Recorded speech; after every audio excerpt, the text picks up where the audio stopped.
attention, please. This is your official civil defense broadcaster.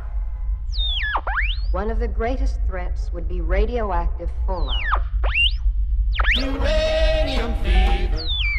Where fallout is heaviest, it can even kill those who have not taken proper shelter.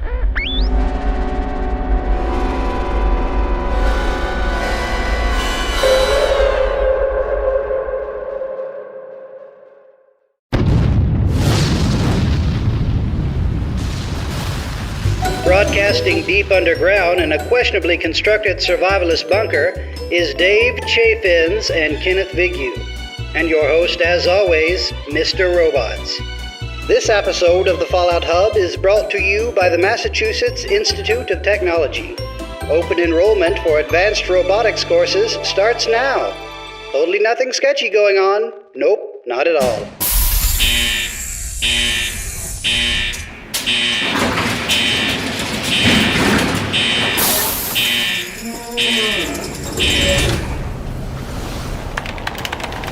Hey everybody, welcome back to the Fallout Hub. Welcome back to our secret vaults under the earth where the three of us, me, your main host, Robots, whose also named is Tom. Man, this is a terrible intro this week. And my friends Dave and Ken. Hi guys, how's it going? Good. It is going well. All on the home front. AKA Awesome. this vault. Awesome. Our broadcasting to you, I mean, that was weird though. The intro was in the middle of a sentence. Our broadcasting to you from our secret vault. And you know what, guys? It occurred to me just now that we are in a vault, the three of us, in a very unique situation. And we might actually be part of an experiment and we don't even realize it. Is the experiment trying to reach the energy level that you're at? Because I need to up myself now. I need to get an upper. Do we have any what is it? Is it jet or does that just make everything real slow? After that junkie build discussion, I'm just looking for fictional drugs. I feel like I'm in a Nuka Shine respawn cycle where I just keep opening my eyes and I'm still in the vault. Well, I perked myself up with 4 Easter cookies because we were recording on Easter. So what's the crafting recipe for the Easter cookies? That's what I got in my system. I don't know. Came in a box, and then Sawdust, we put some pencil stuff on it. screws. Yeah, probably that kind of stuff. So, what do you think? Do you think maybe this is actually an experiment that we are in? What if we were meant to find the vault, and now we're in here doing our thing, and we're being watched by I don't know, hundreds of people, or listened to? It makes a good question of okay, is there some super meta system with Vault Tech, where okay, they knew that there was going to be this group called the Institute that breaks into the vault, and the real experiment all along was seeing if this dude could cope with his son situation, and that was the real experiment. Do they have that level of foresight? We've had this conversation before. We have? When have we had this conversation before? Did we? I think I'm having the weirdest case of deja vu. It's we keep coming to a realization, and then it goes. When was the last time we went home? Do you guys remember leaving?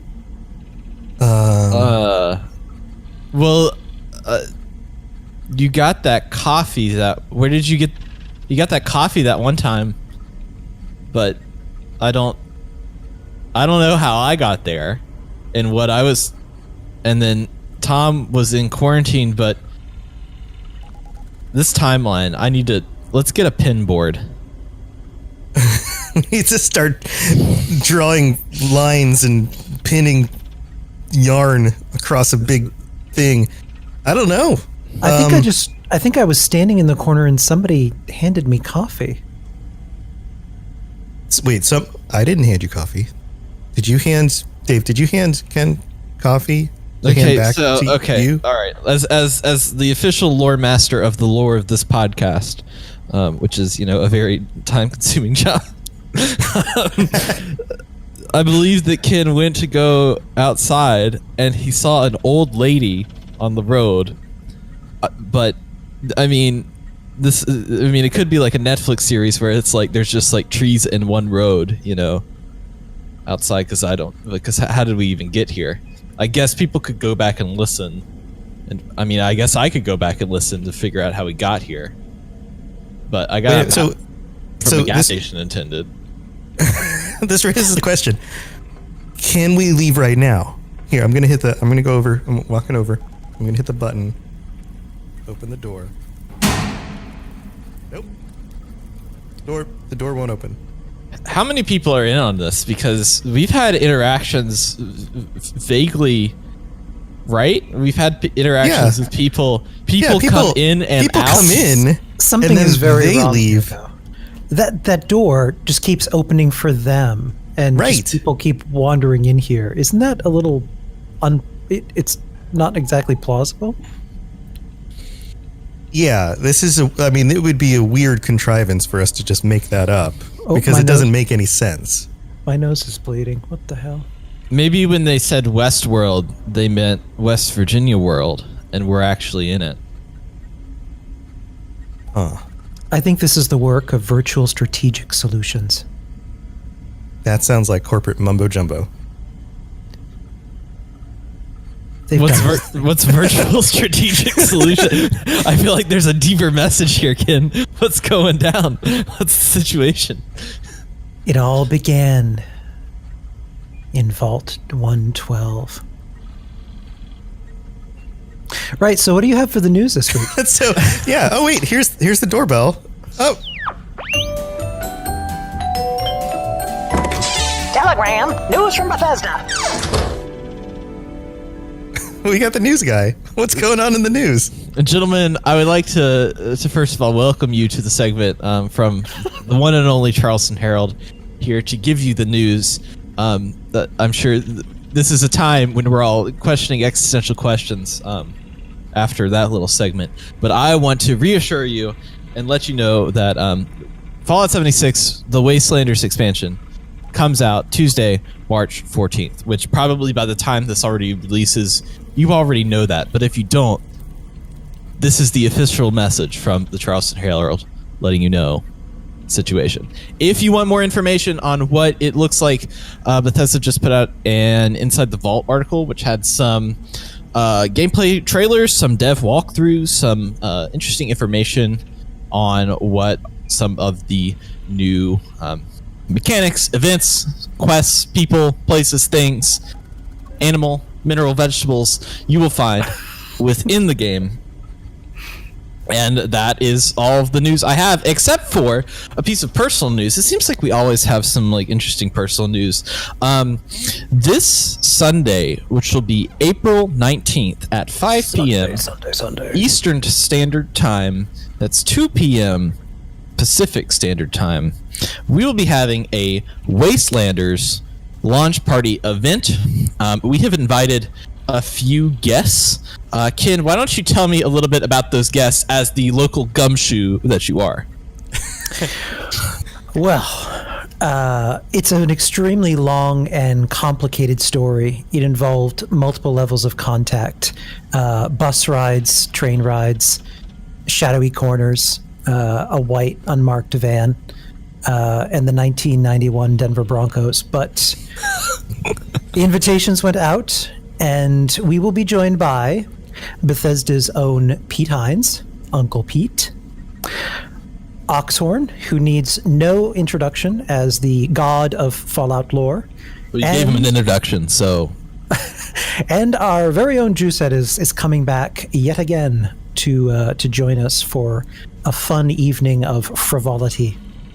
I'm mostly looking forward to the vegetables. I was holding on to that joke since you talked about animals, minerals, and vegetables. We could probably have a little snack bar. Was my timing good on that one? So while we've been planning this, I've been quietly referring to this episode as Pete Ox Juice, and I kind of want that to catch on. That when when Pete Hines, Oxhorn, and Juicehead are together, it's Pete Ox Juice. And every time Dave says that, I just shudder a little bit. I die a little bit inside. A little piece of Tom falls off, never to be seen again. I think go, the first time we use that, they'll all die inside. I'm sure. And you think that we're just going to be very professional and not use it, but you know us, we're not going to. I think there's going to be an awkward moment of silence. I think Oxhorn is going to drag on his cigar. Pete's just going to swirl around some beer, and then Juicehead will like pause for a couple minutes and then laugh awkwardly with us. Yeah. Maybe we're the ones performing the experiments now. I think so. We do the experiments now. We look in my eyes. We do the experiments. Well, Ken, I appreciate your tracking down, especially the 1992 Denver Broncos. Collaborating with that source to get the 3 hosts or guests on the podcast. I guess we're the 3 hosts and they're the 3 guests. Or is it the other way around? Go Broncos. Yeah, do we have any of the Broncos, the 1991 Broncos coming either, joining us? Unfortunately, they are occupied at the far side of the world. They are taking care of business. Righting wrongs. Whatever that means. They're a superhero group now? They are, yeah. After they all retired and got their rings, they discovered that their rings had magic powers. And now together with a talking dog and some kind of a floating marsupial, they ride around in their old tour bus. And right now they're dealing with some things in the Middle East. Very hush-hush stuff. Spoilers for the new cartoon coming out on Netflix. Well, we did manage to get that one member of the Broncos, but when we told him that he was going to be recorded on a podcast, he said he was sorry that his voice sounded a little hoarse. That's a good joke. All right, let's move on. Roscoe and the Pussycats will be coming to Spike TV this fall. All right. Well, with those awesome jokes this afternoon, I don't know what time it is. We're stuck in a vault without any sunlight. We're going to move on to our Fallout 101 for this week. We're talking about trading in Fallout 76, weapons, armor, other stuff, how to know what to sell, how to know what to keep, how to price it. Dave, you got some info for us? So I'm curious what you call even like the market for. I feel like it needs some like particular name. Like we should call it like White Spring Street or like you have Wall Street. But like, should there be some sort of like particular name for the greater market that Fallout's up? Fall Street. Fall Street. Fall Street. Sounds depressing. Well, it's the wasteland. It's the apocalypse. If you wanna be selling down on Fall Street, Fall Street. Super mutant stocks. That's a lot. What else is good? Radiation rates. Anywho, we need to get more of these jokes out of our system before we invite these people into our vault. For this week, I kind of wanted to have a discussion about, from a low-level perspective and from a high-level perspective, how to sell some of your goods that you come across. So obviously, you have a build in mind. We've been talking about builds. We've been talking about kind of like ways that you can build your character. You kind of have an idea. So obviously, you're looking for weapons and armor that fit to your particular build, but you're going to run into a lot of stuff out there in the wild Appalachia area that may not be what you're looking for, but maybe what some other people are looking for. So I kind of wanted to break it up into weapons, armor, and just general goods and tips. So let's start with the weapons. What would you guys say are some like god rolls right now? Ken, I know that you started your Fallout 76 adventure by having a little trading company. So I think even more so, you may be more of an expert than even I am. You may be the secret insider in all of this. You would think so. But like most CEOs, you kind of just collect a paycheck and you have people that handle that thing for you. However, I did hang out at the water cooler and pick up some tips and tricks. At this point, god rolls would be classified as anything now considered legacy. They were weapons that came out in the early stages of the game that are now super meta and completely unavailable for dropping anywhere else in the world. An example of that would be some of the classic explosive weapons, some of which where lasers concerned and things like that. Explosive lasers, bend the mind as well as physics. So stuff like that was kind of phased out, but the existing weapons, especially on PC, are still available if you get them from an original source. They've also been duped to high heaven, so there's a lot of stuff that's been duped to high heaven. Pretty much anything God tier has been duped on PC at this point. Well, it makes sense. God lives in heaven, so.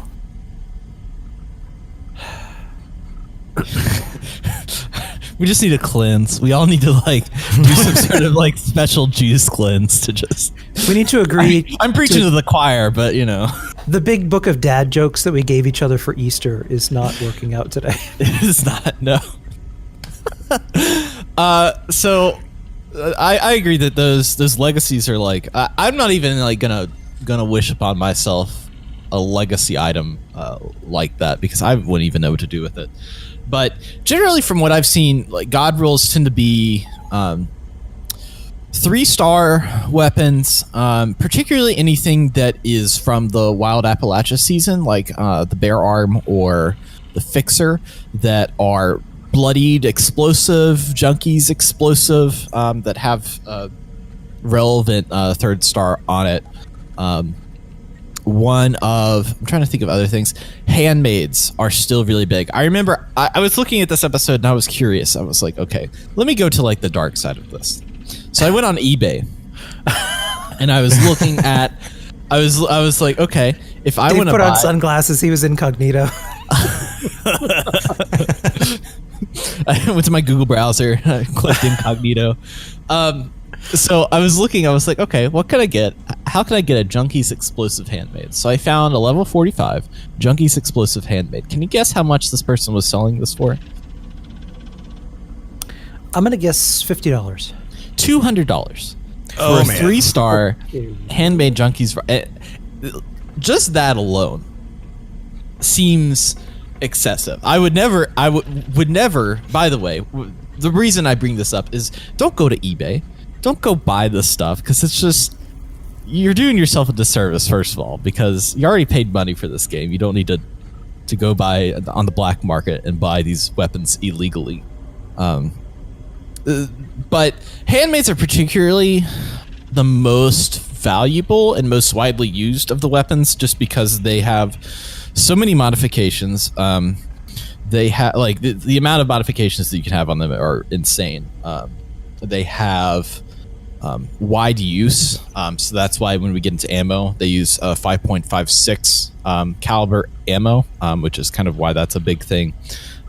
Generally, a really good roll on that particular weapon is kind of a god tier roll. Bloodied melee weapons, generally anything that's god tier has to have 3 stars. It kind of has to be bloodied or junkies to be a particular god roll. I don't think that you would have something that's not bloodied or junkies at this point. What do you think about that? Yeah, and also when it comes to melee, faster swing speed and +1 strength is really what you're looking for, is those other 2 stars. Especially if the first one is a junkies or a bloodied. Whether it's the bear arm or, in my instance, the meat hook. Those are incredibly rare to come by, especially legitimately.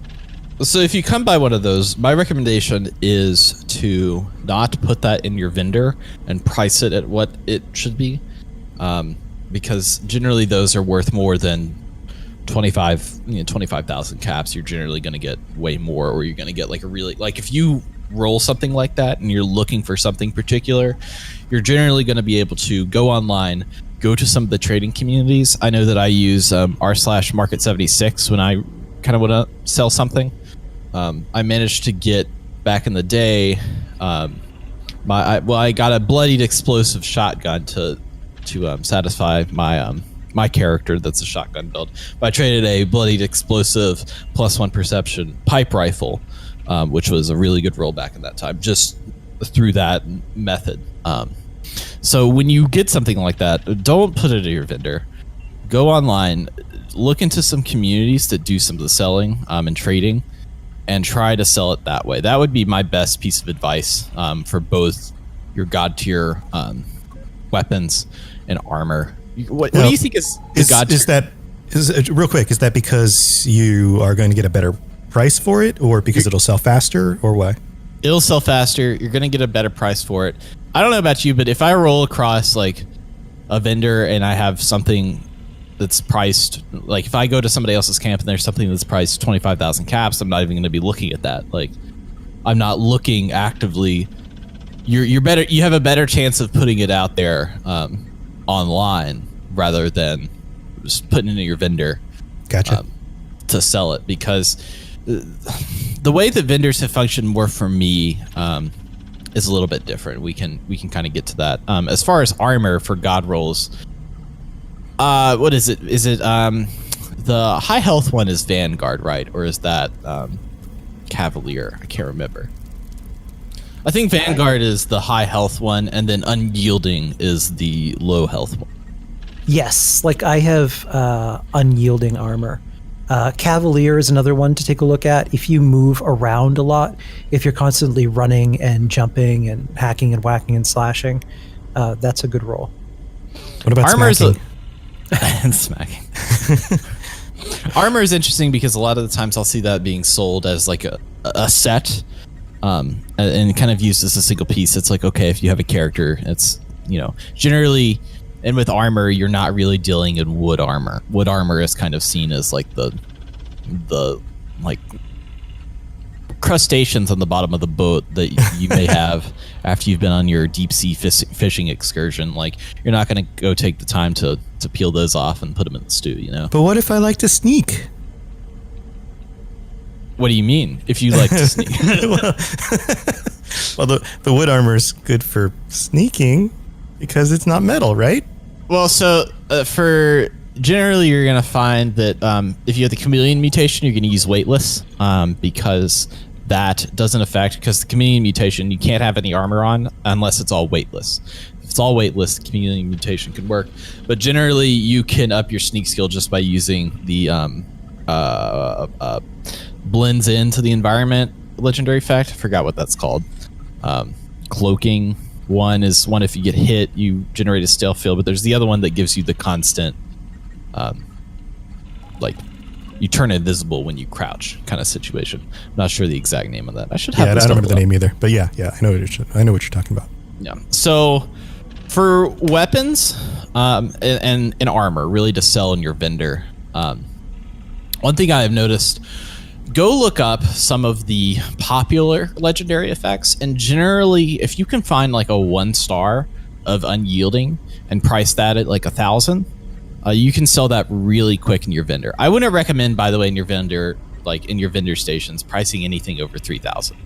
It's gonna sit there for a while. I don't know if that's been your experience, Ken, but anything that's been higher price for me just hasn't sold. It's just been sitting there unless I've had a friend or somebody I know that's specifically looking for something. Yeah, because the average person who's going to be shopping vending machines is not someone who's going to shell out that kind of money unless you've put it out there in the community that you have something. Mostly because people shopping at vending machines are players who aren't at a point yet where they kind of have everything. Like I'm at that point. I'll jump around and shop vending machines for 2 reasons, just to look at people's houses, and there are still some plans that I'm missing, so I'll look for those, but there's nothing that would be armor or weaponry in someone's vending machine that I would need. So if you're looking to sell something specific, dangle it out there in some of the groups, Discord communities, Reddit. So when it comes to the rest of kind of your, what I would call trash, when you pick up a leg piece and it's like 20% more damage to Mirelurks, my recommendation for those is don't even sell them at your vending machine. Just scrap them for that, what do you call it? The legendary buying mechanic merchandise. Script. 100% right. I should know that as somebody who has studied coal companies for 4 years. Just sell them for script. because you're not gonna be able to sell that.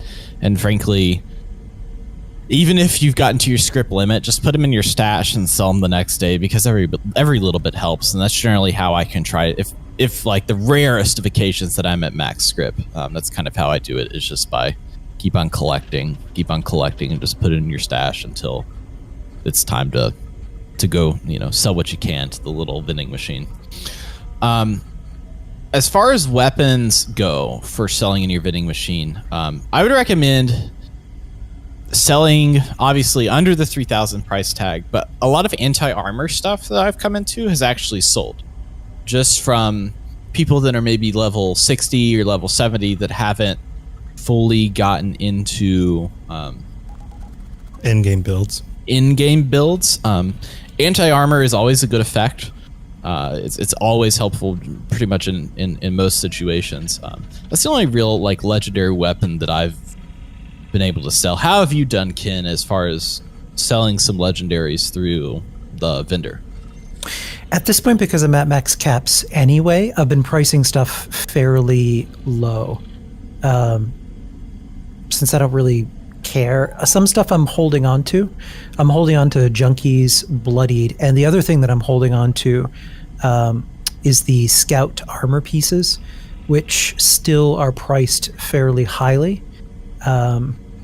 People really look for those pieces, so I'm hanging on to those just until Wastelanders. For the most part, what I sell really the bulk of in my machines are stuffs like magazines, the Pip-Boy holotape games. Chems are always a good mover. I used to make a lot of caps early on with junk, but since Fallout First, that's not really a factor anymore. Water always really moves, and plans I sell a lot of, because at this point I have so many. So I have a question here. For somebody who plays the game more like I do, who kind of jumps in every so often, but pretty much fell off and is kind of just waiting for Wastelanders to come back out, but has a fairly high level character, has a camp, can sell things, is fairly well equipped, but maybe not necessarily end game level equipped. What kinds of things should they be looking for to specifically put in their vendor, and which things should they just be not worried about as they're just walking around the environment? Yeah, so in that instance, stick with stuff that does sell. So water, chems, and then have one machine that's dedicated to script, which people will shop machines for script. So take junk stuff that normally you would script, and if you have more than what you can really script in a day or a week, get that out of your stash and start liquidating it, turning it into caps, so you can price it for a nominal amount, and at least move and convert some of those junk items to caps if you're trying to increase the number of caps you have. As the game stands now, one of the main ways that I've made a bunch of money fast is I collect all ammo except for missiles, mini nukes, and 40mm grenades, and I just put it into the vendor machine, price everything at 1 cap. So you're gonna get people, like, obviously there's stuff that sells better than the others, but I have a lot of people that buy a bunch of like 44 cal, like somebody will come by and buy like 2,000 44 caliber rounds, and that's 2,000 caps for me. A lot of people are going through and looking at it, and generally if it's priced at 1, I've never seen ammo. Well, I've seen it, but I've never known that anybody that buys ammo for more than 1 cap per piece. Yeah, that's mainly how I keep stock with shotgun shells, is just go into camps and it's like, oh, you have like 100 and you're selling for 1 cap. It's like, okay, I'll just buy that. And you're right, I forgot about that. The 5.56 is kind of a gold standard in a way. Right now, because there's a number of the caps that you can have is capped, people are using 5.56 as currency. So people are trading god tier items for a ridiculous amount of 5.56. So if you're also looking to make money, like Dave said, put all of the extra ammo stuff that you don't use, throw it in your machine, get the resources to make 5.56. If you do that, make sure to have Super Duper on and Ammo Smith on the perk cards.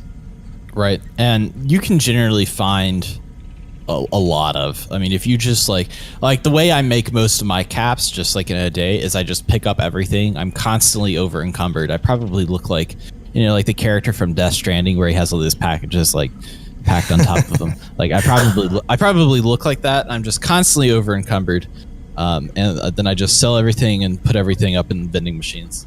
I'm just my character is just a mule for pack mule for trash. Yeah, Brahmin. Right. I'm just a consumer. I'm a meta consumer.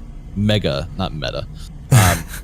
But the 5.56, it's funny to me because in the game series Metro, that's the actual currency in Metro is is bullets, where in Fallout it's been bottle caps, but now since there's a cap limit, people are like, okay, what can we go to? Oh, we're gonna like make deals using bullets, which is 5.56 is the one that handmade rifles use. I think there's another gun that uses it too, but handmade rifles are probably the most widespread like weapon for high level characters in the game. That's why it's used. That seems like really good advice for somebody, especially who's just jumping in for the first time. Who's gonna like that would be very confusing at first. I thought you guys trade in caps. Why do you want bullets? Like, what's going on there? Yeah, bullets are just like are kind of an investment, almost in your future of caps. So by the time you hit level 50, Bitcoin, you're gonna have a they're kind of the Bitcoin of the Fallout market. Yeah. So even at a low level, you can build a vending machine, and I mean, if you're okay, and here's another piece of advice: if you're low level, if you're just getting into the game, don't put non-legendary armor or weapons in your vending machines. It most likely is not going to sell, and you're better off just selling it to actual vendors, like the little robots, the vendor bots, yeah, or scrapping it. Otherwise, it's like, you know, a shish kebab is cool, but a 3-star legendary shish kebab that, like, you know, has like unicorn dust come out of it is way better. Mm-hmm. Yeah, when it farts. Yeah, that's totally in the game. You guys should totally look. It's kind of like when they told me in high school that there was a secret pool at the top of the gym that you could jump in. I want a power armor suit that instead of having a backpack with thrusters, just shoots thrust out of the butt. So speaking of power armor, does that advice include power armor pieces as well, like lower quality power armor pieces? I guess I've seen a lot of people that if you want to deal in power armor, I mean, listen, if you're getting into the power armor market, here's the things you need to know. You kind of need to have an online basis for that, because I've seen a lot of people that are very successful in like running power armor garages, but generally have to keep their shop stocked. You have to have a lot of the mod knowledge, and so a lot of people are looking to mod their power armor that they already have and are looking for you to do it, but generally that's not as lucrative as it would seem. What do you think about sorry to sidetrack you, but real quick, what do you think about the lower level, newer players who will be coming in, who hit level 15 or level 20 and are looking for pieces to kind of fill out a power armor set as they level up? Do you think those will be worth vendoring? I think if you're looking for, like, to me, excavator mats will sell. You can sell some black titanium or screws. I constantly run out of screws. It's like I'm screwed every time I run out of screws because I can't do anything. It's not so much the power armor pieces, it's the plans to make the pieces.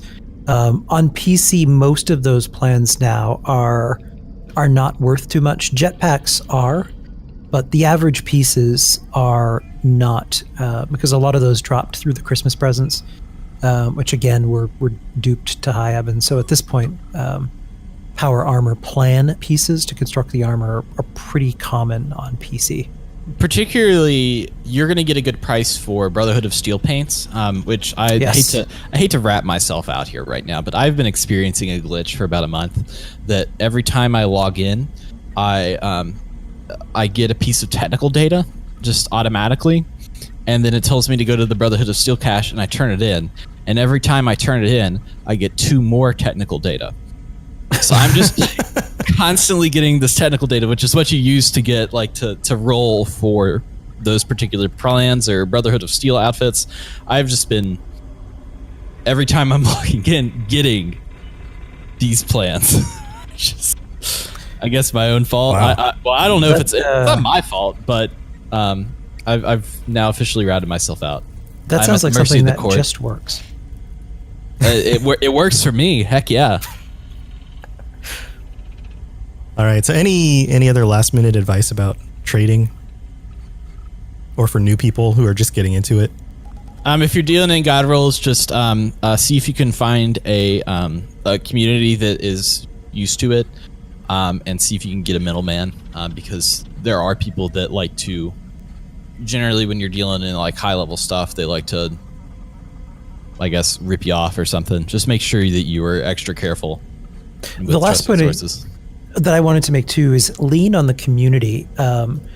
Joining a group and a faction on any console can be super helpful as far as getting you what you need. Most of the groups have either a quartermaster or a designated trader, someone who kind of serves as a mule or has multiple mules that kind of carries the community's stuff and then gets people kitted out. Even in our group that Dave is in, we have 3 different people who do that kind of thing. So we've had some new people join us the past couple of weeks, and we'd get them started with the plans that they need or armor and weaponry that they need. So find a community to join. Yeah, I'm going to have to hit you guys up when I jump back in the game. Yes. I was thinking about going back to Derek, because he's, I don't know, level 23 or something like this, and kind of, continuing to build him out as I work through the storyline stuff in Wastelanders. But I mean, I have a main character who's up, above 60 somewhere, 80 something maybe, I don't remember, who definitely needs some end level stuff in order to be more effective. So I'll have to jump back in there. I just deal in trash. That's it. That's all I ever get is trash. I just try to sell my trash the best that I can. I'm like the most enterprising homeless man. The trash man. You're known as the trash man in these parts. Dave the Grouch. Jess, does this porta potty seem like really big to you? I mean, maybe it's got better ventilation. That would be nice for once. Is that... Wait a minute. Who the hell is that? Who is that? Oh. Hello? Hi. We're looking for the bathroom. Did you guys hear the vault door open? I didn't even hear the vault door open. What vault door? We were just trying to use the bathroom. We found this big red button in this porta potty, and it opened up to a whole room. Oh, hey, look, wait, guys, that's Shaline and Jess. Well, hey, it's us from the Fallout Hub. How did you get in here? Yeah, we just wanted the bathroom, man. There was a porta potty, but it had a button. We thought that was to flush, and suddenly we're in here. Wait a minute, were you guys in the same porta potty at the same time? Girls always go to the bathroom together. I mean, packs. Damn it. There was a mirror as well as a button in this one. I promise. That just blew away a lot of preconceptions I had about how the women use bathrooms. Well, welcome to our vault. There's a bathroom in here if you need it, but this is our vault. At this point, is it really a vault if we have multiple entrances and people can just walk in and out? I'm questioning the structural layout of all. The blueprints did not have anything. In fact, the blueprints I'm pretty sure are moldy at this point. I'm not even sure how paper can get moldy.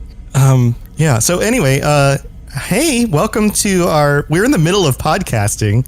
So, oh, really? I love podcasts. Yeah, I mean, you guys are podcasters too. So, what a coincidence! And we have microphones all over the place. Feel free to take a seat. In fact, I don't think we've ever had 5 people in here. So, here I'll stack up some Abraxo boxes for an extra seat. Here you go. Oh, thank you. I appreciate that. Yeah. So yeah, we're recording right now. Let our listeners know who you are and how they should recognize you, where they recognize you from. Well, I'm Shaline, and I am the host of That Fallout Show, along with my friends Rick McVick and Vendertron. You may also remember me from another Fallout show back in the day. We do not speak the name of it. And I'm Jess. I host the Fallout feed. You may have heard of it with Andrew and Ray. And also, together with Shaline, we do a show called Dames Who Game, which is not necessarily Fallout-centric, but it's us, so it's very Fallout-centric. Yeah. Very, very cool. Well, thank you for joining us, I guess, unexpectedly. So one of the things that we do whenever we have guests on the show is that we give them a series of questions that I call the Robots Dozen. And it's the Robots Dozen because it's not a baker's dozen, so it's not 13, but it's like the Robots Dozen. So programmers start counting at 0 and it goes to 11. And so there's actually still 12 questions. So this is going to be like rapid fire questions for you. And so we're just going to get started. So let's just go in order. Shaline and then Jess. And the first question is, are you ready for this? I was born ready. All right, here we go. When is the perfect amount of time, or what is the perfect amount of time to spend with extended family? I think that depends on which bit of family. Maybe hours. Hours. Jess? Family. You know what? A weekend. All right. Next question. Would you rather live on the moon or on Mars? The moon. Oh, definitely the moon. We know that what pants are, and we know what underpants are, but what are ultra pants? I would say ultra pants are like shiny pants that have alternate functions, like maybe they're fireproof or maybe they have little jetpacks in the ankles. I think ultra pants are what astronauts wear. Like it's a special name for that astronaut diaper because they have to go a really long time sometimes. So they need extra protection. Nice. All right. If you were a Pokemon, which would you be? I would be an Eevee. Oh, I'd be a Jessamon. I'd be my own Pokemon. Ooh. Nice. Ooh. All right. Here's a tough one. Why are the Enclave secretly the good guys? They're not. Under no ways. All 13 stars, never. Sorry, All Tech. All right. You just discovered that Santa Claus, the Easter Bunny, and the Tooth Fairy are real. How does this change your worldview? Well, I'd be pretty mad about where they've been the last few years. Yeah, it would confirm my actual hypothesis that I have going on. Which is that they are actually real? Oh, yes. I want to believe. Nice. All right. Ready? Name all 50 states and their capitals. You're being timed. Go. The state of Muffinhood, the state of Euphoria. What's the capital of Euphoria? I don't know. Probably some club in Vegas. No one knows. You are absolutely correct. If you had to put lipstick on a pig, what color would you choose? I think I would go with a nice coral. I always trust Shalene's instincts, but let's goth that pig up and go with a dark plum. Gothic pig. Yeah. Gothic pig. Gothic pig. What is the best kind of pet, and why is it a dog? Well, they're good boys. They're good boys. Good boys and girls. You know what? All animals are wonderful, but pugs are dogs, and pugs are the best, so. Pugs are lovely. All right, so you follow a rainbow to its end and find a pot of gold. Justify why it's okay to steal the poor leprechaun's money. Well, leprechauns are fictional, so it's mine because he doesn't exist. And in my world, like the Easter Bunny and Tooth Fairy, leprechauns are probably real. But because they're also magical, they can just make more gold. It's like a renewable resource for them, so take away. Oh, so they don't even value it very much. I got it. Oh, yeah. I gotcha. All right. If I were to offer you a job where you make 3 times as much as you currently do, but you have to skydive to get to work each day, would you take the job? You know what? That actually sounds kind of fun. I'm in. I don't know how long I could do it for, but maybe after a while it'd become a part of you and just be used to it. Be like, oh boy, here we go again. So yeah, let's try it. Is this like an audition for IRL PUBG? No. Well, I know where on the island I'm landing, if so. We're dropping into Pachinki. Pachinki. All right, the last question. What is the best power armor? I like T60. I'm very partial to it. Yeah, that's hot. I am not a power armor girl. I turn off power armor hub and I don't use it whenever I don't have to, but I do like T60 as well. All right, I would T60. like to interject and say that T60 is the Honda Civic of power armor, and it is always efficient, easy to repair. You can take it to the dealership, and they're not going to be like, "What's this car?" Yeah, it's practical, exactly, and I like a practical power armor. Yes.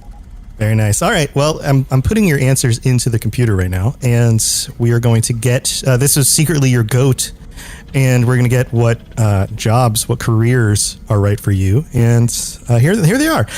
Shaline, you are going to be a human mannequin, and Jess, you are a turtle artist. Congratulations. I'm going to be so good at this. Me too. I'm so excited. Plus, turtles move really slow, so they're easy to paint. Yes, you can stand the turtle in front of me while I pose. You can pose with the turtle. Turtle art. Very nice. Well, thank you for joining us and surviving our GOAT questions. Well, while we have you here, do you mind if we pick your brains about some podcasting and Fallout stuff? How's that sound? Of course. That sounds lovely. Definitely. Okay. So, you guys have both been podcasting for a while now. When did you decide to start podcasting, and how did you get into it? Well, shall I go first, Jess? Yes, definitely. You have the long and illustrious career. Okay. Yes. I started shortly before the release of Fallout 4 on a little show called Fallout Off the Record. And we do have the little shtick on that Fallout show that it is the show that shall not be named. But I saw a call for auditions for hosts, and I thought, you know what? I am very qualified for this, and gave it a shot. Met Rick McVick. We clicked, and the rest was history. So we did Fallout Off the Record for a little over a year. I think it was about a year and a half. And later we ended up starting our own network along with our friend Vendertron. And now we do that Fallout show along with a general gaming show called GameStack. And of course, we we consider the lovely folks over at ASA Podcasting to be sort of sibling podcasts. And I've done a lot of shows with those lovely folks. And we ended up starting Dames Who Game, so as a spin-off of the Fallout feed. And that's a lovely, enjoyable experience as well. So, yeah, I'd love to get more into Dames That Game. Jess, how did you get into it? So, like many of your listeners here, I've been listening to podcasts for a long time, but I came up via the community. I was a big part of the community in a Skyrim Addict podcast and the Fallout Feed podcast, which I now host, and over time began contributing. And only about a year and a half ago, I sent in recorded contributions and such, but a year and a half ago, for the stress test of Fallout 76 was the first time I hosted. So I've been hosting now for a year and a half, and just got into it, became a permanent host, and over time for our Valentine's episode of 2019, we called it Galentine's Day, recorded a special episode with some of the amazing women in the community, including Shaline, and that became Dames Who Game. I recently went to a Galentine's trivia event, and I won this sticker that says I met Lil Sebastian at the Pawnee Harvest Festival, and I still love it. So that's really cool. There's I know a number of people who got into podcasting because they already enjoyed podcasting and then contributed and kind of got to know the people on the shows and then eventually just became hosts themselves. It seems. And then Shaline, you're like I didn't realize you guys auditioned for that. That's also very interesting. Yeah, we did. Yeah. Yeah, Rick had already been chosen as a host, and so I had a little interview with Rick and the guy who owned the network, and Rick and I just clicked right away. So was like finding a brother I didn't know I had. Yeah, I mean, you guys have kind of a natural chemistry, so I didn't realize that you didn't already know each other before that. No, we met that day. Yeah. And I think it's interesting that Vendor, you mentioned, came up through the community as well. So that's kind of how he became a nerd when he started your own network. He did, yeah. He would write in letters, and eventually he became a mod on the channel, and we became very good friends, and it was just natural to ask him to join us. So we're very lucky that he did. He's wonderful. Yeah. So Dames That Game. One of my questions about this specifically is based around demographics for video game podcasts. And I know that you guys are probably looking at demographics too. And for example, when I post YouTube content about Fallout, it's about 90% guys and about 10% girls or ladies, right? So do you find that you get a different demographic with a Dames That Game show? And how does that work out for you? Well, we are still reaching out to that demographic in a way, but I think it's important to note when they do demographic breakdowns, as the gaming community as a whole, you find that women tend to play a lot of RPGs as well. I really feel like the Fallout community, if not 50-50, is pretty close to it. Yeah. I think those demographics are a little flawed on YouTube anyway, because we have such a preponderance of very diverse people in our community. It's the people that are chatting are pretty equally men and women. And there's no way that it's only 6% women watching the show. I think they must be just assuming maleness for anybody who's not logged in. Yeah, or just hitting OK to all of the standard things, and male comes first on the list. Something like that. Yeah, I'm born always in January 1st, 1990. There you go. Yeah. It's also with YouTube. That's the whole 80% of people watching are not subscribed most of the time too. So right. Right. That makes a lot of sense, because my experience is very similar when I look at conversations on Discord or patrons to the Fallout Lorecast. It tends to be way more split. In fact, there is a lot of engagement from the female audience as opposed to the male audience in a way that is sometimes, I don't know, just more than, I guess. We're very engaging and willing to communicate. All good. Amazing. There are also, within the Facebook groups, there are also women gamer groups and even Discords that are Fallout 76, but are for women gamers. Absolutely. So there's sizable communities out there. I'd like to shout a couple out real quick. There's the Nuka Gals on Facebook. There's Girls Gone Feral. They tend to be a bit PvP oriented. They're wonderful people. The Waste. Yes, you like that one? That's a great name. That's a great name. Yeah. There's the Wasteland Wenches is a large group, and I know some of them are in the Apocalyptic Aristocracy too. So we see stuff from them. Some great groups. Yeah, even just like anecdotally, my wife has probably played more Fallout than I have if you look at like hours played. Probably. Although she doesn't want to talk about it on podcasts, but oh well. So what drew you specifically into talking about Fallout as like your main source of content for podcasting and that kind of thing? Do you mean for the shows or just as players? Why get into doing podcasts about Fallout specifically as opposed to any other game out there? Yeah, and like what kind of brought you to it? Like what brought you to Fallout? Like from like, let's say you were a Wii person and you wanted to play Fallout 1. I see. Well, my first Fallout was Fallout 3. I think that's the case for a lot of people in the community nowadays. And I just fell in love with it. I had almost an unhealthy relationship with Fallout 3. I was one of those people who was just playing for hours and hours and hours, and I was not taking showers and not eating and just playing Fallout 3. And it was... I got a little obsessed with the world, and the same with Fallout New Vegas. I love the lore. I love the stories, the characters. I love being lost in the wasteland. I enjoy it so much. Apocalypses are kind of my jam, so I really enjoy a good apocalypse story. And I just feel that I had all of these things to say about Fallout, and I knew so much about it, and I was so excited to share it. And there really wasn't anyone in my real life to have those conversations with. So podcasting became the perfect outlet for that. So the Fallout games engaged you in a different way than, say, other games that you had played? Oh, absolutely. Yeah. Jess, what about you? That was my experience as well. Yeah, Jess, what's your story on that? In my case, it's essentially the same. It's the answer is because I love it. Something about the retro futuristic aesthetic really spoke to me, and in engaging with fans of the community for both Elder Scrolls and Fallout, I found an amazing community that I wanted to be part of, and that grew into a podcast over time. Earlier when Shaline mentioned the show that shall not be named, I actually expected to go full Pee-wee's Playhouse on us, have like klaxons going and bells and stuff. I so rarely hear you say it. Yeah, it's kind of a shtick for us. So will Voldemort now appear and put his mark in the sky? Almost certainly, yes. The dark mark of Fallout off the record. Yeah.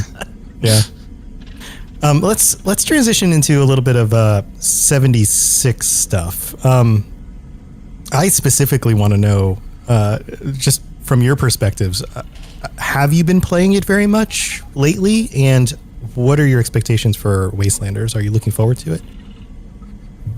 As far as it goes for me, I've been taking a bit of a break over this past month or so, just with the way things are in the world right now and feeling full of anxiety. The apocalypse has not been such a safe haven as I usually find it. So I've sort of taken a break. I am very excited for Wastelanders. I will be playing it, I expect, very, very intensely. And I think it's going to be really interesting to see this huge change in the world of Appalachia. I find it fascinating that this world that I'm so familiar with is never going to be the same after Tuesday. It will never be the same again. You know, I know this world. I'm used to it. I know what to expect, and it will never be the same again. I find that fascinating. Yeah, that is very cool. I'm curious about the dichotomy just of talking about at this current time, like playing an apocalyptic game may not be the most enticing thing, especially when we're surrounded by kind of not necessarily a negative, but a very visceral news cycle that's not positive for us at all. Where games coming out now have, like, more people are playing video games than ever, even during this time when we're mostly at home, mostly trying to stay safe. But having a new game like, for example, Doom or Final Fantasy come out is good for those companies because more people are going to be actively playing these things. But I'm curious, you have Wastelanders come out during this time, but also there's this like global pandemic happening all at the same time. Like, what's like, it's almost like there's a double-edged sword to that, it seems. Yes. I do. Go ahead.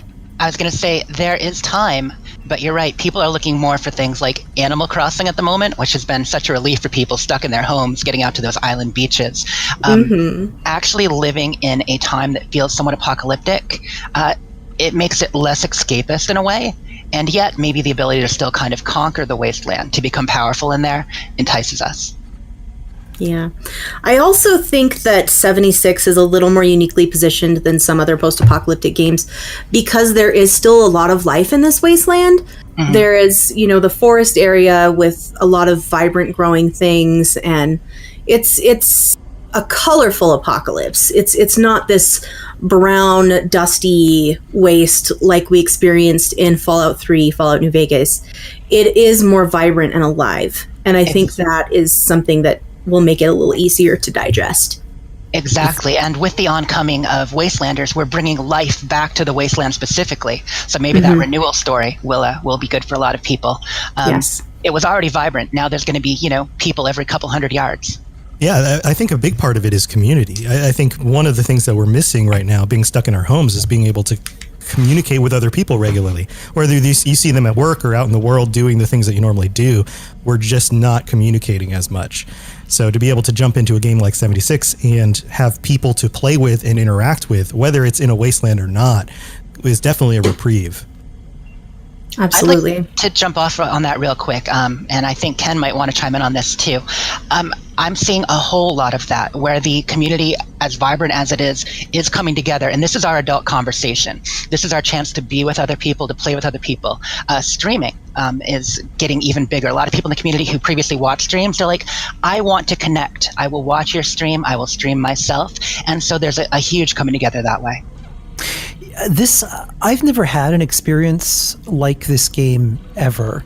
And while I've played online multiplayers before, there's a community component that is really unique in that it's brought in a lot of content creators who are creating really unique experiences that I've run into, whether it's, cannibal factions or role-playing police officers or HOA and some of the things that you guys are doing there. It's some really interesting experiences that you don't see elsewhere, that it's kind of like a sandbox that we took and ran with it and made it what we wanted it to be.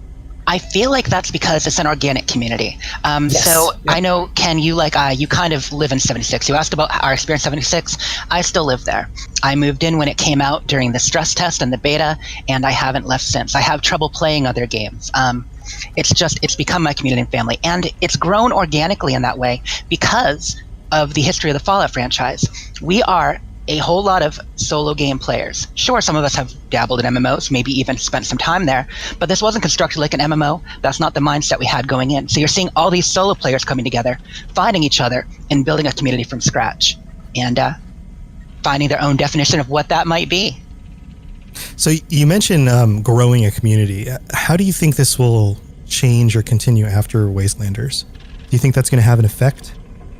Oh, it's absolutely going to have an effect. I mean, there has been a lot of discontent with this game, with Fallout 76, and a lot of people that are traditional Fallout fans have stepped away, and those people are going to come back to give this a try. They are going to want to experience Wastelanders, and we're going to have people that aren't used to being part of this community joining up again, and that's absolutely going to have ripples. Yeah. Yeah, I think you're right. I think a lot of people are going to come back, and I think that there are some people who are going to be jumping in for the first time. Mm-hmm. One of the other things we talked about on this episode is running your vendors out of your camps, and the idea that there's a lot of things that aren't necessarily intuitive to new players about the way the world works because it's very community driven. For example, because there's a cap limit, people are now trading 5.56 ammo as money, right? Mm-hmm. Like, this is effectively changing the community.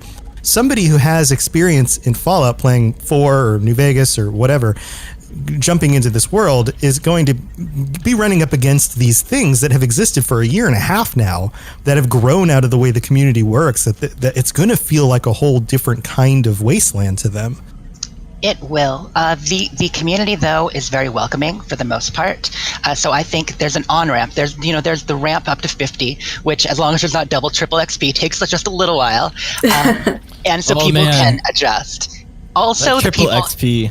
Oh, wasn't it so good? Oh my goodness. And the people actually, you doing the 5.56 rounds as currency, doing the out of game trading and back alley meets on Reddit for swapping weapons. That's still not the bulk of the community. That is there, certainly, and they're vocal, but there are plenty of people who just get on to play every once in a while, have stuff in their vendors, and are still not living at that cap limit. I would love to hear some of your advice to absolutely brand new players, people who are just jumping into Wastelanders when it comes out and haven't played the game, have heard a lot of mixed opinions, people like us who are like, no, we like the game, we play it, and people who are like, this is the worst thing Bethesda's ever done. What would you give them as advice when they're first loading up the game and getting into it? Well, it's funny because a lot of people talk about how the social aspect is one of the best aspects of 76, but my personal advice is a little bit the opposite. It's take your time. There's no rush to level, and there's a whole lot of world and lore out there. There's so much lore on the terminal, so much interconnected story in the holotapes you find, the notes you find, the dead bodies, and yes, there are a lot of them, we know, nobody living. They all have an interconnected story. So I think when you discover that and enjoy the lore, it really increases your enjoyment of the game. Don't rush to make a camp. Or just set one down real quick, but use the Overseer's Camp to start. When you hit level 10, 11, you've taken some, maybe done some workshops, gotten a few plans, done the story up to, say, a Morgantown Airport, or with the new story, finish the Wayward and then to Morgantown Airport. Get that small backpack. Then think about actually trying to put some work into a camp, because it takes a lot of resources to build. Everything, this is still a survival game at the core. So until you collect those resources and get that knowledge, locations, plans, you really can't do much. So don't bang your head against that wall too early. So take your time, learn the game, meet people, check out vendors, and just enjoy. I couldn't agree more. It's very important to also, as much as the social aspect is wonderful, it's very important to also take that time for yourself to just live in the world and absorb the lore and just be in this space. My additional advice would be, if you have a friend who is playing and has been playing, find a Sherpa, hang out with a Sherpa who can teach you some of these ropes and help guide you through some of the possum badges and that kind of thing. Oh my God, yes. No. Yeah, we were pioneers in that whole scout quest line. Pioneer Scouts. Don't be a pioneer. Yep. man. That's funny. So I like your point that this game brought together a lot of solo player gamers to get together and build communities for the first time with each other in a way that is very different. And I think that's one of the reasons why Ken is noting things like this game is a different experience than anything else that you would have experienced out there. For somebody else who's new, what would you recommend for somebody who's looking for community? Would you recommend finding people in game and just making friends with people in game, or reaching out to specific groups online? What do you think would be the best for new players? Check out podcast communities. You took the words right out of my mouth, Jess. That's a very good point. Yes, I happen to have a handful of podcast communities that would love to have you right here. So, yeah. I mean, feel free to rep them. I don't know what platforms you guys are on and how you've been promoting those, but feel free to share that. Oh yeah, the We Just Love Games Discord is a great place if you are looking for some like-minded Fallout players. And yeah, you can just send us a message on social media or find it on our Twitch page, twitch.tv/WeJustLoveGames. And of course, the great communities that you guys are all a part of. Just find some like-minded people. Exactly. Podcasts, because what we do is talk about the game for an hour or 4, depending upon the length of your podcast, is a great way to really absorb information, find out where people are, what they're doing, and how you can meet up. Additionally, Twitter has a wonderful Fallout community. I know a lot of us are part of that. Check the hashtag Fallout76 to see some great pics and great stories of adventure in the wasteland that you might be able to join in on. Besides that, obviously streaming we mentioned. Groups that I'm part of, the HOA, that's the Wasteland Estates HOA. We are an in-game camp evaluation and comedy troupe. We do sketches, we do streams, we snoot about people's camps and judge them. Usually for the positive these days, because people's camp building has come a long way, but with an influx of newbies to the wasteland, I don't know. Oh, we're going to see all sorts of crazy stuff again, for sure. Yes. So we stream every Tuesday through Friday, 9 to 11 Eastern Time. And that's something to check out. But there's so many groups. Our group is ASA Podcasting. Look up a Skyrim Addict or the Fallout Feed Show, and our group on Facebook, ASA Podcasting and the Fallout Feed. Wasteland Games Network, we do game shows in Appalachia. BCA, the Bartenders Coalition of Appalachia. We do bar crawls once a month, and also have a fight club that our friend Shredder runs.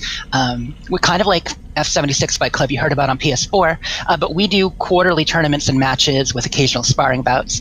I was the featherweight champion of this week of this winter. Nice. Wow.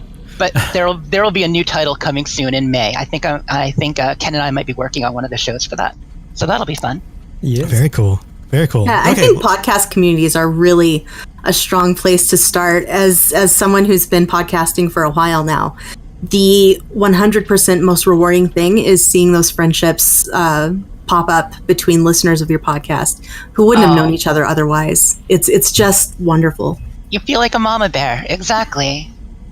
Beyond that too, I think because we have such a pulse on the heartbeat of the community, even if people are into a really specific thing like role playing, coming into a podcast group, since we have hands kind of everywhere, it's easy enough to point you where you want to get the best experience. Exactly. That's exactly it. Yeah, there's an overview. It's important if you're going to talk about the game and community to have your fingers in a lot of different areas. And I'm taking that back. A finger in every pie. In every pie. Perfectly preserved or otherwise. Amen. And you don't have to feel pressured to be in multiple things. Kind of like I keep I have 2 feet, and I kind of keep one planted in the Aristocracy Discord, which I know Ken's a part of. But then I keep my other foot planted in the We Just Love Games Discord. But Ken is more like an octopus, where it's like he has complete and total like coverage over multiple communities, all kind of at once. Yeah, he's our man on the street. He wears a hat and a trench coat and slinks around in all the corners. He sure is. Sometimes a paper mache octopus, He's kind of like MasterCard. He's everywhere you want to be. I'm on an official Bethesda stream, or I'm with some stream with only 4 viewers, and I'm like, hello, and then Ken's like, hi, Jess. I'm like, oh my god, where were you? It's fantastic. So let's wrap. I want to wrap up the 76 talk and just kind of get your thoughts on where things might go after Wastelanders. Do you have any speculation as to what's going to happen in the next year? I think that Fallout 76 needs to go to space. Ooh. Yes. I would love to go to space. Yeah, we've talked about things like branching out to other zones nearby, outside of Appalachia, but actual up into space. Yes, let's colonize the moon. That's often how I feel about the Fast and the Furious franchise. It's like they're doing 9 movies on the 10th one. If they don't go to the moon, I'm going to be very upset. Can you imagine driving those cars on the moon? The kinds of jumps they can make? Right. That would be amazing. Amazing. Jess, do you have any thoughts? Oh, gosh. I don't expect us to go to space. Unless we're a launching off point for Starfield. I mean, they are working on assets for Starfield. Maybe some of that could be pulled into the game. But really, I know in a couple weeks, Jeff Gardner did mention that that they'd be talking about the roadmap of what's next after Wastelanders. So we're going to enjoy this content for a bit, and then next month or so, Bethesda might let us in on what they're thinking, where they're thinking. For myself, I would like to see the map grow a little bit, but the map we're on. Let's open up the edges, those areas that we've snuck into with some buildings you can't get to, even if it's another server instance, even if the server becomes bifurcated so that only part of it loads and reduces server lag. I'd love new places to put my camp, to build those camps. Let's get a little more camp budget and a place to build it, I think we're likely to see new zones in the future. We're not too far from the capital wasteland or the pit. Yep. Oh, that's been my speculation for a while, is that they did that with Elder Scrolls Online. They added in, their big thing was Morrowind that they added in, and it was almost recreated from Elder Scrolls 3, and it got such a big reception that I'm like, they've got to plan at something like that. Yeah, I joke about space, but I absolutely think we will someday see the capital wasteland in this engine. Which would be a brilliant move, because people who hate this game but love Fallout 3, I think would play the game for that kind of experience, to see the capital wasteland as it was before you emerged. So a little less destroyed in the early days. Look at how well the Capital Wasteland Creation Club content sold for 4. Oh, yeah. People want to go back. Yep. Yeah, and they're doing something very similar with Elder Scrolls Online, again, with going back to Skyrim this year. So we know that they know that kind of thing works. And, I mean, I'd be happy to go back. I think it'd be really cool. With all the hooks in the game, too, the references to some people who dispute the lore, and I know you guys know the lore quite well, but they dispute how they made the Brotherhood work here, how these things happened. And the hooks, they're a little bit tenuous. They're a little bit too coincidental, but they still fit. So I could see them following one of those tendrils somewhere, following it over to, say, early days of Mariposa, or taking stuff from the DLC. So Point Lookout. People always talk about Fallout New Orleans. What if we get some of that connected to Appalachia? Oh man, Fallout New Orleans! Holy crap! Oh, that would be great. That was such a controversy back in the day. It was. But we also reconnected Modus and gave him wider control. It would be interesting if he contacted the oil rig, and we see the Enclave come in at some point. I think that would be awesome. That would be fascinating. Oh my gosh, I want that so much. That's a fantastic idea, Ken. And Appalachia is ripe for that invasion. First we get the Wastelanders and the Raiders, and then we bring in a real threat to bring everyone together. Yep. You know what I've always wanted is to see the Boneyard in a modern Fallout engine. And what if we could just go there? I don't know how it would work in Fallout 76, but gosh, I want that so much. I've always wanted to see the Boneyard. Well, what if there was teleportation technology? Well, there is a time machine. Ken, you have the connections, though. I need to see this through. Just like I need you to get me invited to a Todd Howard dinner party. I need you to get all of this stuff in the game as fast as possible. You have the connections now.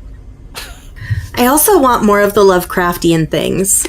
More of the Dunwich horrors. Yes. I want to see the interloper get up and walk around and scare the crap out of him. Mm-hmm. What if there was an underground area? What if there was there's mining and digging, and what if some of the digging went too far, and now because there's isn't 4, I believe it's in 4, where there's like the mining area, but then you keep going Dunwich down and you Forest. find Yes. yeah. And like, what if there's something very similar to that, where there's just like ancient things underneath the ground? I mean, we've already got the like creepy cryptids and stuff. Ken brought up the interloper. I mean, what if the back wall of Lucky Hole Mine crumbles and there's a deeper spot people haven't yet discovered? Oh my gosh, that would be incredible. Wait, have you all seen the mod for Fallout 4, the Siren Head mod? Yes, No. that is legit terrifying. I saw that and immediately knew that I was not going to play it because I'm a baby. That's a whole load of nope. Exactly. What if because now that's like gaining popularity. Like I noticed today that like I think it was maybe like Markiplier was playing a version of that on his YouTube channel. Like there is that, like, it's almost this old like Slender Man market, I suppose, for that in the game. I'm curious of how that's going to evolve, especially when I looked at the footage for the Wendigo Colossus of like. Oh, that thing is so scary. It really is. I am so scared of it, and I haven't even seen one yet. I'm just. Did you guys watch the dev play footage of that yet? Yes, with the fear meter. Oh my goodness. And Wendigos just being summoned to it? No. It can summon Wendigos? Are you kidding me? Yeah. Yeah. One Wendigo isn't enough, and 2 are too few. 3 Wendigos. It's terrifying. Okay, if anybody needs me, I'll just be never leaving my camp again. I am curious on the lore for that, I have to admit, because, we know how Wendigos are created, and maybe there's magic of the Appalachian Mountains that make them more prevalent than in other Fallout games, but multiple Wendigos, wouldn't they eventually eat each other? How does this work? Well, does a Wendigo hunger for the flesh of another Wendigo? Because it's no longer a human, really. It's like Schrodinger's Wendigo. Maybe they're like eat, and they don't eat their own. It's true.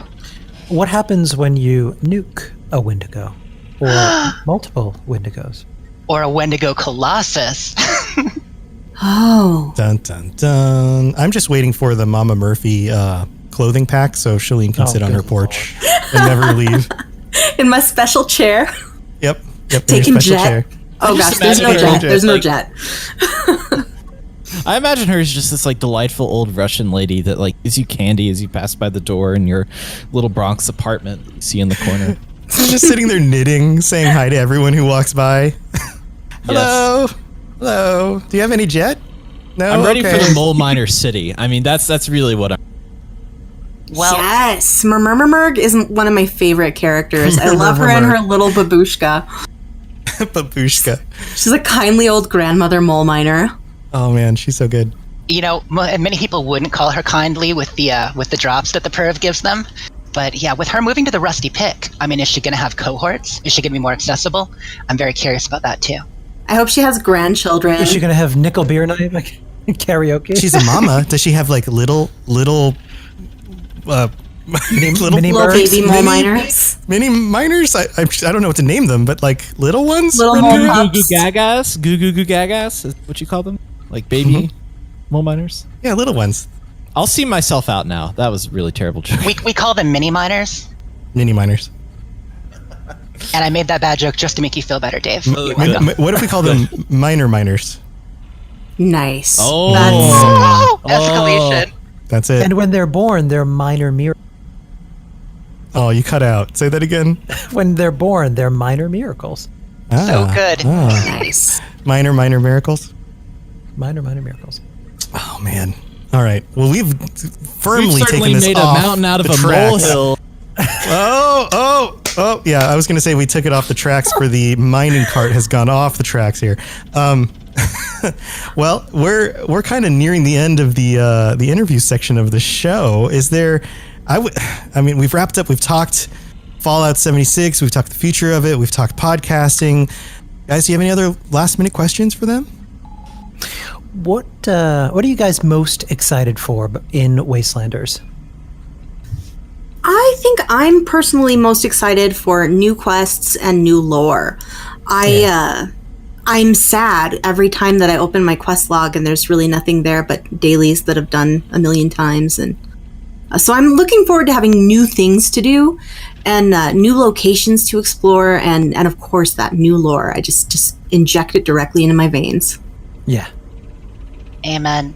For me, it's exploration and discovery.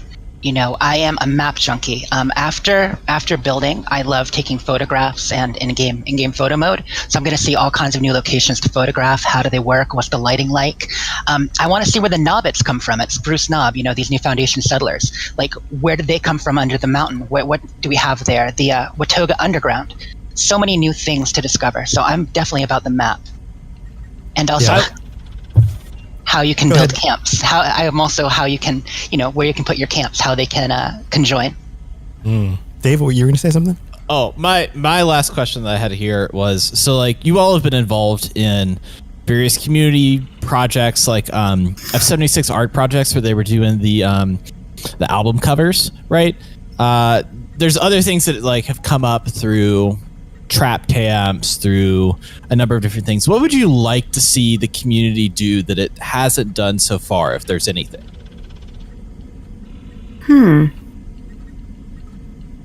Well, yeah, I've got nothing. I mean, they're so creative. They're so much more creative than I am. They've already come up with all these things that I never would have dreamed.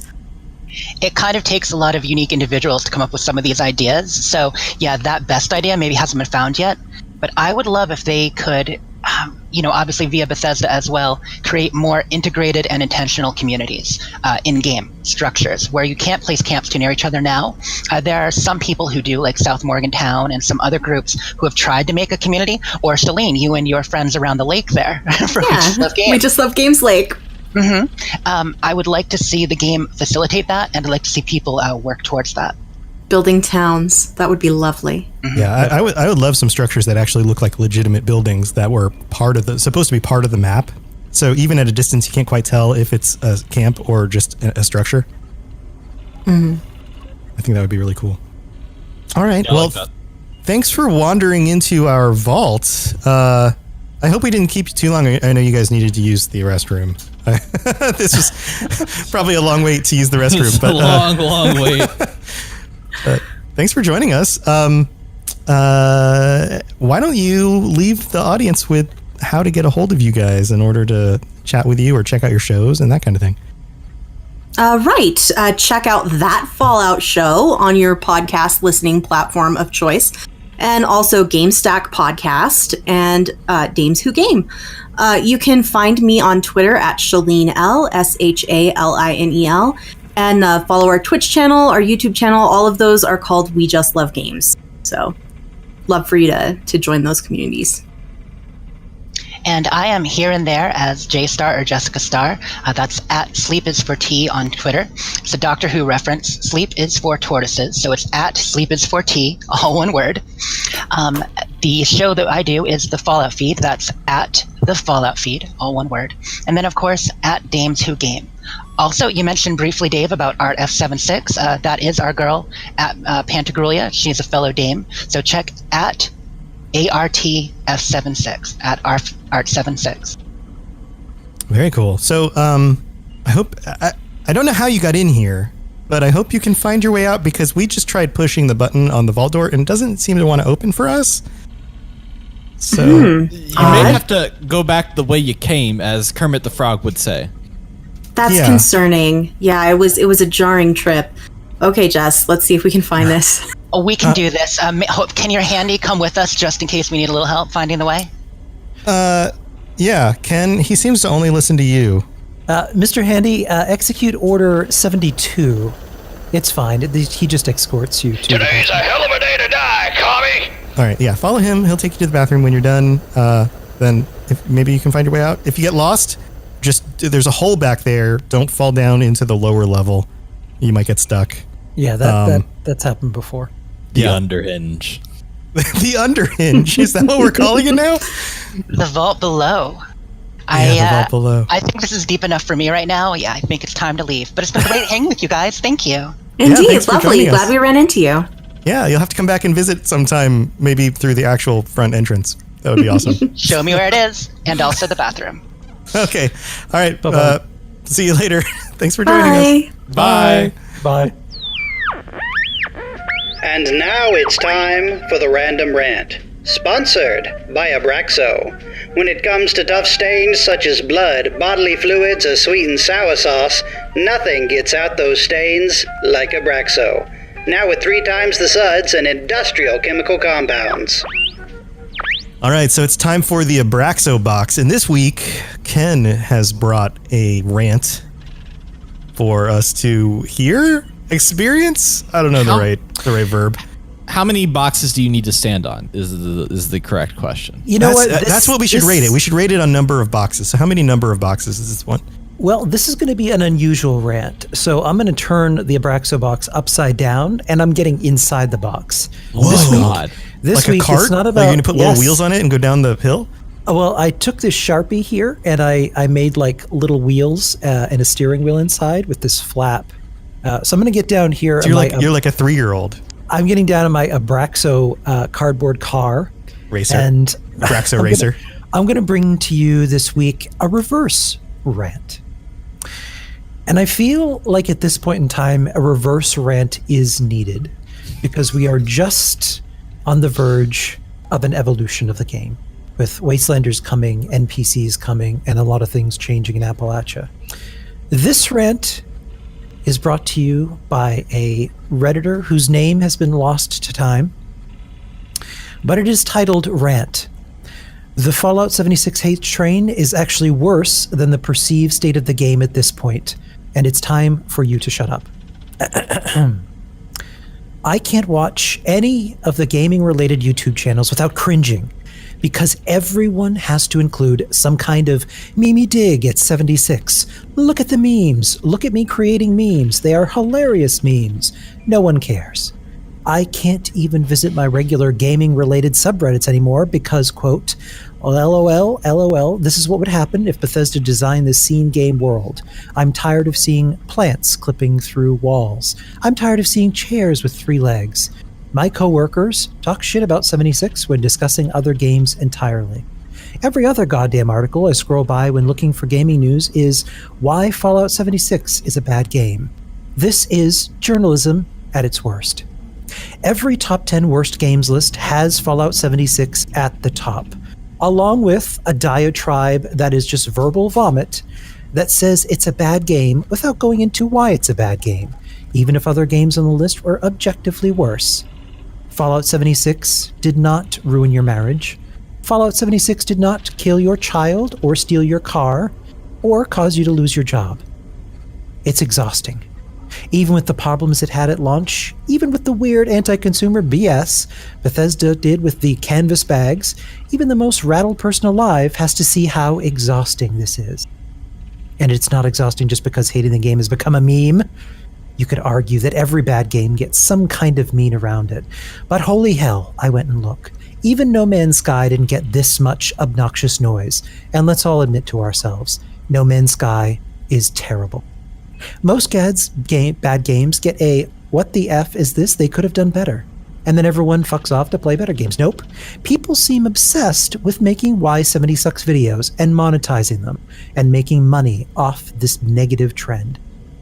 They try and get people not to buy the game because they know they won't get a spot in the echo chamber and they will no longer make their money. Let's be honest now.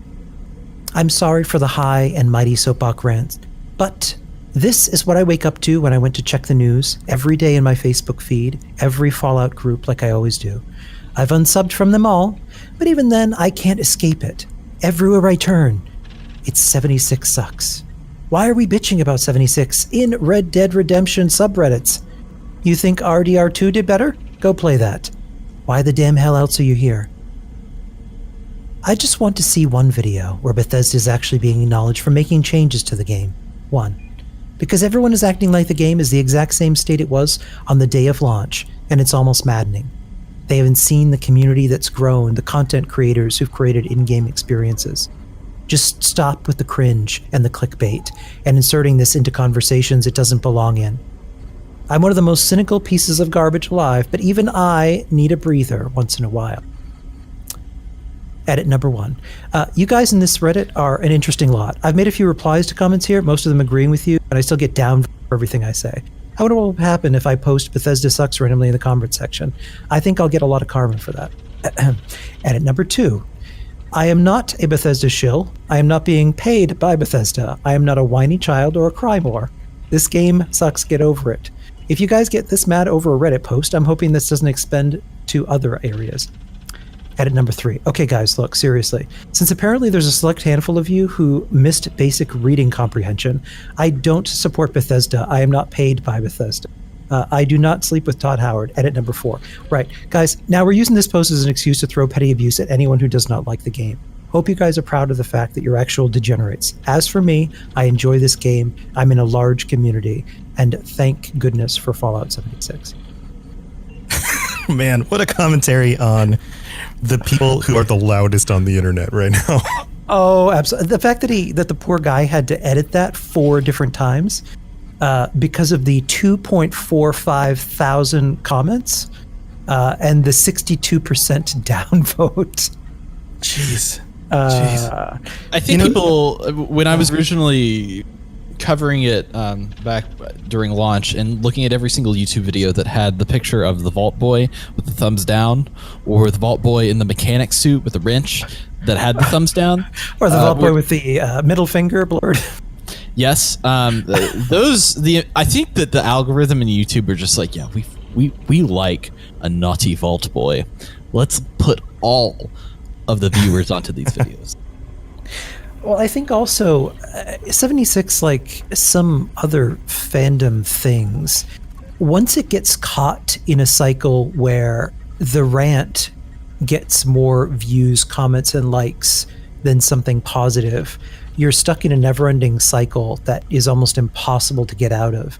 It's the echo chamber thing. It's the same thing we went through with the previous election that we're about to go through right now on Facebook, is that everybody only sees the things that they agree with, which reinforces this idea that like everyone in the world has the same beliefs I have. And what's ridiculous is it happens on a political level, but it also happens on freaking video games. And it's like, well, everyone thinks Fallout 76 sucks, and there's a lot of this information about why it still sucks, so it must still suck, instead of ever getting to see the positive content. Like 4 or 5 months ago, as an example, which is, I think, when Fallout first rolled out, and we were talking about that. Even on our own page, anytime I posted a podcast episode, there was this cabal of people crawling out from the basement and underneath the bed who thought I was supporting 76 and that if we all just stopped supporting it, it would go away.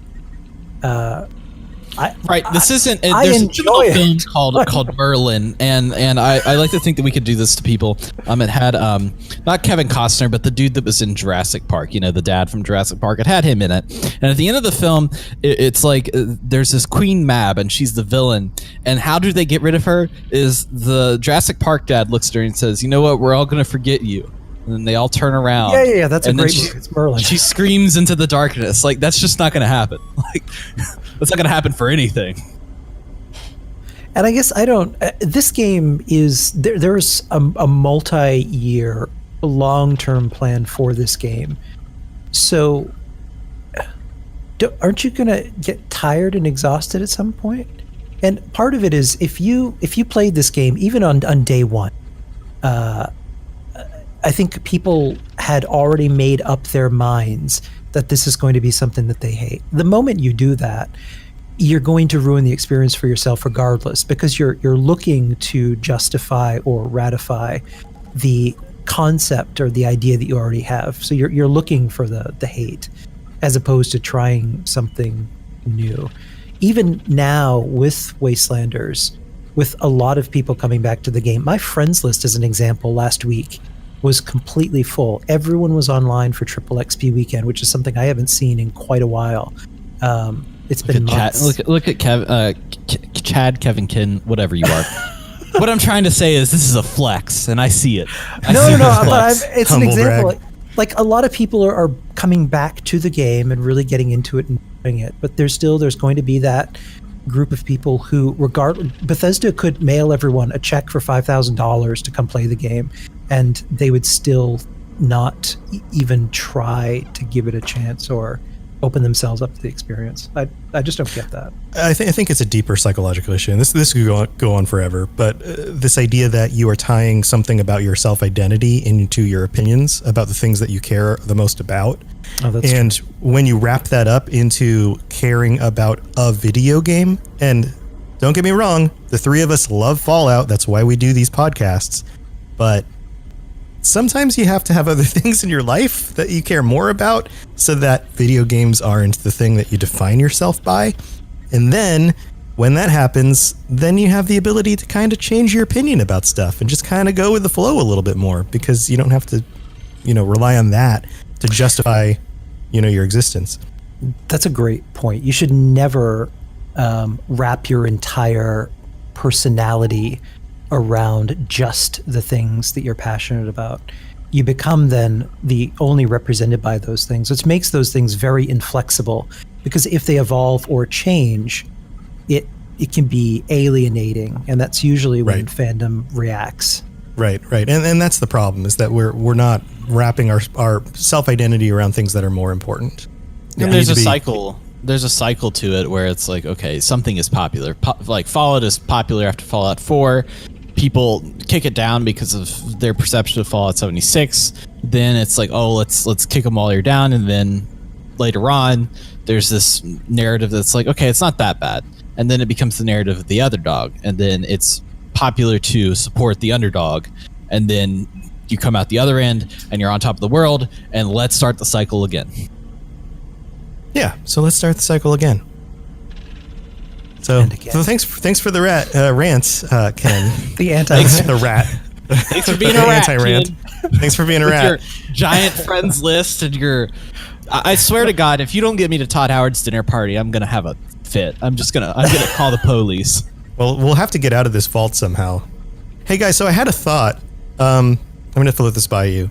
What if we're the ones in the experiment? What do you think about that? Like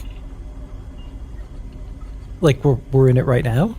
Yeah. Like, what if? It's kind of coincidental that we all, the three of us, kind of found the vault, and that we're now in here, and maybe we're actually being experimented on. I think the experiment is like getting on the same energy level, but we gotta like ump it up, Yeah. Have we? I feel like we've had this conversation before. I don't know. I don't think so. Have we? What if we had? I don't know. Like, think about it. Like, where did you get the coffee? Yeah, because there was the guy that gave us the map at the gas station. Huh. Why is my nose bleeding again? I don't know. All right. Well, I guess that's all the time we have this week. That's all the time we have this week. I guess we'll stew on this a little bit. Anyway, so thank you to Shaline and Jess for joining us on this episode, and thanks guys for bringing the fun content again, and to all of our listeners. And for our listeners who are interested in getting in touch with us, let's go through and let them know how to get a hold of us. Ken? You can reach me at Fallout 76 Podcast on Twitter, Facebook, and Instagram. Fallout 76 Podcast. You can reach for me, but I will not be there in person. But online, you can find me at Dave CHAFINZ on Twitter, at CHAFINZ on Instagram, and if you want to see some of the other fun stuff I'm doing in podcast world, at Mystery Time Live. And for me, I am doing a bunch of shows on Robots Radio, including this show and a number of other shows like the Fallout Lorecast, the Elder Scrolls Lorecast, the Dungeons & Dragons Lorecast, and I just resurrected the Cyberpunk Lorecast. Got a bunch of shows on the network. For all of our shows and anything else that you might be interested in checking out, check out robotsradio.net. And you're always welcome to join us on the Robots Radio Discord, which is in the show notes. And also, if you just search Robots Radio Discord, you'll find it. You find a bunch of people to chat with about Fallout stuff and lots of other things. Also, I'm going to be jumping back into Wastelanders, so I'm playing on PC. So anybody who wants to group up with me, I'm Robots on PC. I guess I'll see you in game. I don't know if you guys want to share how to connect with your games too. Yeah, you can add me on the PlayStation Network. I tend to sit on my couch. I rarely have a microphone. I know that's funny. I know we all really laugh at the podcaster who doesn't have a very good microphone. Wait, you don't have a microphone strapped to your face at all times? I don't have a microphone. I'm not walking around like, hey guys, did you know I'm in a podcast? No. Is it wrong that I am? Is that okay? Are you like Britney Spears? Is it like kind of at the side of your mouth, like kind of skin toned? Because that would be interesting. Yes. So have you seen a picture? Yes. So you can add me on PSN at CHAFINZ. That's CHAFINZ. That's not my real last name, but it's as real as it's gonna get. For me, you can easily find me in game on PC at Chad Fallout 76 Podcast, all one word. I've run into a few of you out there, which has been kind of cool. So don't be afraid to say hello. Yeah, I'd love to see you guys in game sometime. All right, guys. Well, thanks for joining us. And until next time, we're going to have a really awesome episode. We'll see you. Stay safe. Talk to you later.